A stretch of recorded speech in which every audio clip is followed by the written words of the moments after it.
अस्सलाम वालेकुम। वेलकम है आप सबका हमारे इस यूट्यूब चैनल जहांगीर सेज में।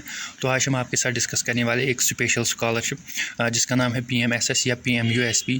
ये एक ऐसी स्कॉलरशिप है जो JNK और लद्दाख के स्टूडेंट्स को दी जा रही है। इसमें आपको UG courses free of cost कराए जाएंगे, साथ में हॉस्टल भी आपका फ्री रहेगा, साथ में आपको पर ईयर आपको 1 लाख मिलेगा, आपके अकाउंट में आएगा, जो कि आपका आने जाने का खर्चा रहेगा, क्योंकि ये जो कॉलेज है ये आपको आउटसाइड JNK किसी भी स्टेट या UT में मिल सकता है। तो आज हम इसी पे बात करेंगे, इसकी एलिजिबिलिटी क्या रहती है, सिलेक्शन कैसे होती है, टोटल सीट्स कितनी रहेगी।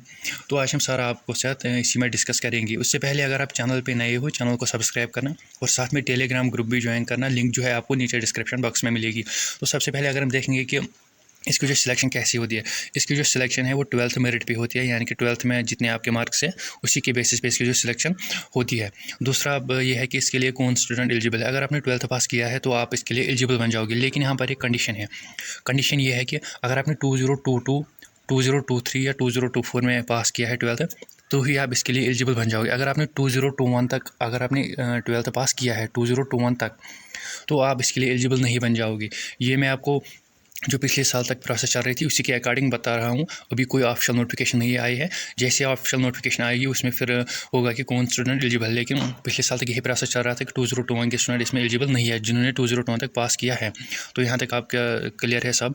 तो अब हम आगे चलते हुए देखते हैं कि इसमें टोटल आपकी एलिजिबिलिटी क्या रहेगी। तो सबसे पहले आप डोमिसाइल होनी चाहिए JNK और लद्दाख के, ठीक, यहाँ तक ठीक है। दूसरा, आपने 12th पास किया होना चाहिए विथ 45% मार्क्स, यहाँ तक भी आपका क्लियर है। किसी भी स्ट्रीम में, medical, non medical, arts, commerce, यहाँ तक भी ठीक है। और तीसरा एलिजिबिलिटी ये है कि आपकी जो फैमिली एनुअल इनकम है वो 8 लाख से बिलो होना चाहिए। ये जो स्कॉलरशिप है ये आपको सेंट्रल गवर्नमेंट की तरफ से दी जाती है। इसको जो कंडक्टिंग बॉडी है वो है AICTE। तो यहाँ तक आपका सारा क्लियर है। यहाँ पर मैं अब आपको बताऊँगा कि इसमें आपके अंडर कौन से कोर्स कराए जा रहे हैं। कल मैंने एक वीडियो देखा, एक यूट्यूबर ने वीडियो बनाया था, नाम मैं नहीं लूँगा। इसने ये बताया था कि इसमें हॉर्टिकल्चर और एग्रीकल्चर के कोर्सेज भी कराए जाते हैं, जो कि बिल्कुल गलत है। आप इस यूट्यूब चैनल पे जुड़े रहिए, आपको यहाँ पर सारी इन्फॉर्मेशन, सही इन्फॉर्मेशन दी जाएगी। हम व्यूज़ के लिए वीडियो नहीं बनाते हैं, हम बस स्टूडेंट्स को गाइड करने के लिए बना रहे हैं। वो जो यूट्यूबर था, नाम मैं नहीं लूँगा, वो ये बता रहा था कि इसमें हॉर्टिकल्चर और एग्रीकल्चर कोर्स कराए जाएंगे। आप स्क्रीन पे दिख रहा होगा, टोटल यही जो कोर्स है इसमें कराए जाएंगे, और इसके अलावा कोई भी कोर्स इसके अंडर नहीं कराया जाता है। सबसे पहले इसमें जो कोर्स कराया जाता है वो है प्रोफेशनल। इसमें आपका आता है BSc नर्सिंग, BTech आता है, B फार्मेसी आता है, BArch आता है, BLLB आता है, होटल मैनेजमेंट आता है। दूसरा, जनरल कोर्स। जनरल कोर्स में अगर आपने ग्रेजुएशन करनी है, BA, BSc, BCom या किसी भी ऑनर सब्जेक्ट में, किसी भी सब्जेक्ट में अगर आपने ऑनर करना है, चाहे उर्दू में करना है, फिजिक्स में करना है, केमिस्ट्री में करना है, बायोलॉजी में करना है, जिस भी सब्जेक्ट में आपने ऑनर करना है वो भी आप कर सकते हो। और इसके अंडर आता है मेडिकल कोर्सेज, जिसके अंडर आता है MBBS, BDS, BAMS, BUMS। यहाँ तक क्लियर है सारा आपका। तो अब आप मैं बताऊँगा कि ये इन कोर्सेज़ के लिए आपको कौन एग्ज़ाम देना होगा। सबसे पहले अगर हम BSc नर्सिंग की बात करेंगे, तो BSc नर्सिंग में आपको दिल्ली के अंडर एक कॉलेज आता है, उसके लिए नीट कंपलसरी है। सिर्फ दिल्ली के अंडर एक कॉलेज आता है, उसके लिए नीट कंपलसरी है। बाकी जितने कॉलेजेस हैं उनमें नीट कंपलसरी नहीं है। दूसरा, बीटेक में आप फिर कोई भी कोर्स कर सकते हो, किसी भी ब्रांच में आप इसके अंडर फिर कर सकते हो। कंप्यूटर होगा या कोई और कोर्स होगा। इसके लिए आपको JEE पे कोई भी सिलेक्शन नहीं होती, कोई भी एग्ज़ाम इसके लिए नहीं देना है। B फार्मेसी के लिए भी कोई एग्ज़ाम नहीं देना है। BR के लिए आपको नाटा एग्ज़ाम देना है। BLLB के लिए कोई एग्ज़ाम नहीं। HMCT यानी कि होटल मैनेजमेंट के लिए भी कोई एग्ज़ाम नहीं।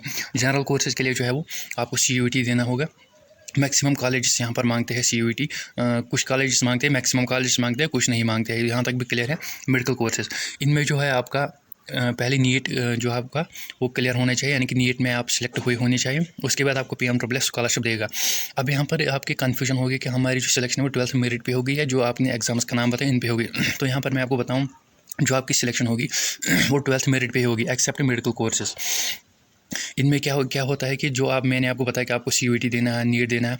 जिस कॉलेज में आपकी सिलेक्शन होती वो क्या कहते हैं, फिर वो ये कहते हैं कि आप हमें दिखाओ कि आप अपीयर हुए। आपको बस दिखाना है कि हम नीट में अपीयर हुए हैं, CUET में अपीयर हुए हैं। सिलेक्शन जो आपकी होगी वो 12th मेरिट पे होगी, एक्सेप्ट मेडिकल कोर्सेज, यानी कि MBBS, BDS, BUMS। इनमें आपको नीट पे सिलेक्शन होगी। जो नीट में सिलेक्ट होगा उसी को फिर AICTE स्कॉलरशिप देगा। यहाँ तक आपका सारे क्लियर है।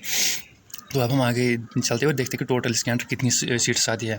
टोटल जो इसके अंदर सीट्स आती है वो 5000 सीट्स आती है। हर साल आपको 5000 स्टूडेंट्स को सिलेक्ट किया जाता है JNK लद्दाख से, जो कि बहुत ही बड़ा अमाउंट है। इसमें आप इजीली सिलेक्ट हो जाओगे अगर आपके पास अच्छी परसेंटेज है। तो आप हम देखेंगे कि किस कोर्स के लिए टोटल कितनी सीट्स होगी। पहले जनरल कोर्स की बात करेंगे। जनरल कोर्स में टोटल आपकी 2070 सीट्स हैं। प्रोफेशनल कोर्स जनरल मैंने आपको ऊपर बताया जनरल में कौन कौन आता है। प्रोफेशनल कोर्स में आपको 2830 सीट्स है टोटल प्रोफेशनल कोर्सेज के लिए, जिस जो मैंने आप ऊपर बताया कि कौन कौन कोर्सेज के अंडर आता है। मेडिकल कोर्स के लिए सिर्फ और सिर्फ 100 सीट्स है, यानी कि MBBS BDS BMS। यहाँ तक आपका सारा क्लियर है। तो अब हम देखेंगे कि टोटल कितनी स्कॉलरशिप मिलती है। तो यहाँ पर मैं आपको बताऊँ कि अगर आप जनरल कोर्स अगर आपको करना है, एकेडमिक फ़ी मतलब यानी कि जो आपका कॉलेज का फ़ी है वो डायरेक्ट AICTE कॉलेज के अकाउंट में ट्रांसफ़र करेगा, और बाकी जो आपके अकाउंट में आएगा वो 1 लाख है।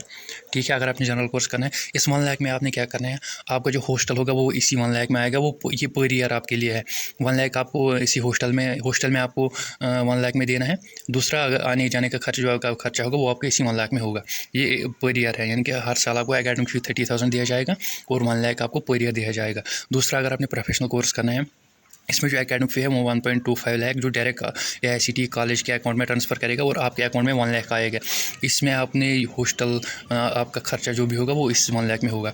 तीसरा मेडिकल कोर्स में अगर आपने मेडिकल कोर्स करना है, कॉलेज फीस में जो आपका रहेगा वो 3 लाख रहेगा जो डायरेक्ट AICTE कॉलेज के अकाउंट में ट्रांसफ़र करेगा और आपके अकाउंट में 1 लाख आएगा। इसमें आपका फिर आपका खर्चा रहेगा, यानी कि हॉस्टल खर्चा या आपके खर्चा जो भी होगा आने जाने का खर्चा वो इसी 1 लाख में होता है।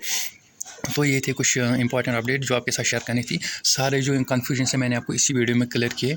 फर्दर भी अगर आपको कुछ डाउट्स रहते हैं आप मुझे कमेंट बॉक्स में पूछ सकते हो, और यहाँ इसी चैनल पे जुड़े रहें। यहाँ पर आपको सारी जो है वो इन्फॉर्मेशन दी जाएगी, सही इन्फॉर्मेशन दी जाएगी। कॉलेज ज्वाइनिंग तक आपको सारा प्रोसीजर समझाया जाएगा। अब आप ये कह सकते हो कि इसमें जो है वो रजिस्ट्रेशन कब से स्टार्ट होगी और क्या क्या प्रोसेस रहते हैं इसमें। सबसे पहले आपकी जो रजिस्ट्रेशन स्टार्ट होती है वो मई में होगी, यानी कि आने वाले 1 मंथ में होगी। और रजिस्ट्रेशन का लास्ट डेट क्या रहता है जो जून 2024 है, ये फिर एक्सटेंड भी हो सकता है। इसमें और प्रोसेस रहते हैं document verification, choice filling, merit list, selection list. मैं आपको सारा गाइड करने वाला हूँ। अगर आपको मैं इस टाइम पे आपको बताऊँगा कि क्या क्या आपको समझ नहीं आएगा, बस आप जिस टाइम पे फॉर्म आएगा आप फार्म सबमिट करो, मैं उस टाइम वीडियो बनाऊंगा। बाकी आगे जो प्रोसेस रहेगी वो मैं आपको सारा वीडियोज़ के थ्रू आपके साथ शेयर करूंगा और आपको कोई दिक्कत आनी नहीं दूंगा। मिलते हैं किसी अगले वीडियो में, तब तक के लिए अल्लाह हाफ़िज़।